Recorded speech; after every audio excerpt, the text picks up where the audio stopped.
सगळ्या गंभीर बाबी दुधाच्या संदर्भामध्ये आज आपण आपल्या माध्यमातून आम्ही पुढे आणत आहोत आणि म्हणून आमचं म्हणणं आहे की तुम्ही या सगळ्या बाबी गांभीर्याने घेऊन या एजीएमला या दूध उत्पादकांना न्याय देण्याची सद्बुद्धी बळीराजाच्या आजच्या सणाच्या निमित्ताने आम्ही मागणी करू, त्यांना न्याय मिळो ही मागणी त्या ठिकाणी आम्ही करतो.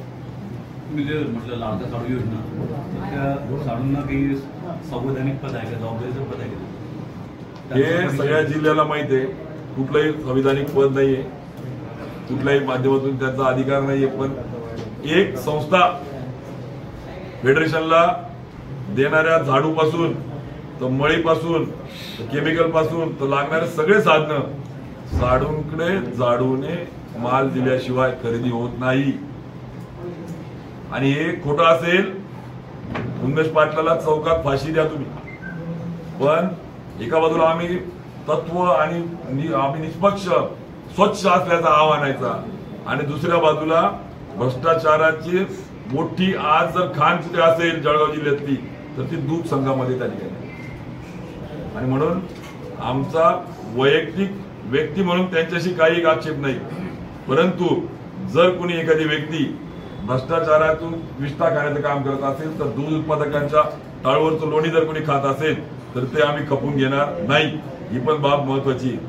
त्यामुळे आज आपल्या माध्यमातून या सगळ्या फॅक्ट्स पण समोर आल्या पाहिजेत. या उलट नाथाभाऊ असताना प्रमोद पाटील आमचे असताना 11 ते 20 कोटी रुपयाचं एक्सपान्शन केलं प्लांटला. 110 म्हणजे RKVI. मला आठवतं मी तेव्हा आमदार होतो, नंतरच्या टप्प्यात खासदार होतो.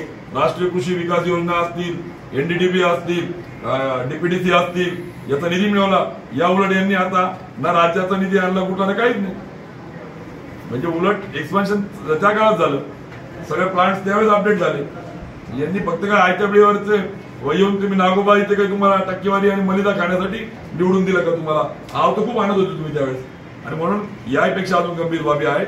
मी जास्त खोलात का जात नाहीये, किमान या मूलभूत गोष्टी त्यांनी कराव्या आणि जर त्यांनी या बाबी केल्या नाही तर पुढच्या टप्प्यात मात्र मी अजून जास्त खोलात जाऊन काही सत्य तुमच्या पुढे मांडेल. त्यामुळे आज बळीराजाच्या सणाच्या दिवशी, पोळ्याच्या दिवशी या ठिकाणी त्यांना सद्बुद्धी परमेश्वर देव हीच अपेक्षा करून आमच्या ठिकाणी आजची पत्रकार परिषदेचा दुधाचा मुद्दा थांबवतो.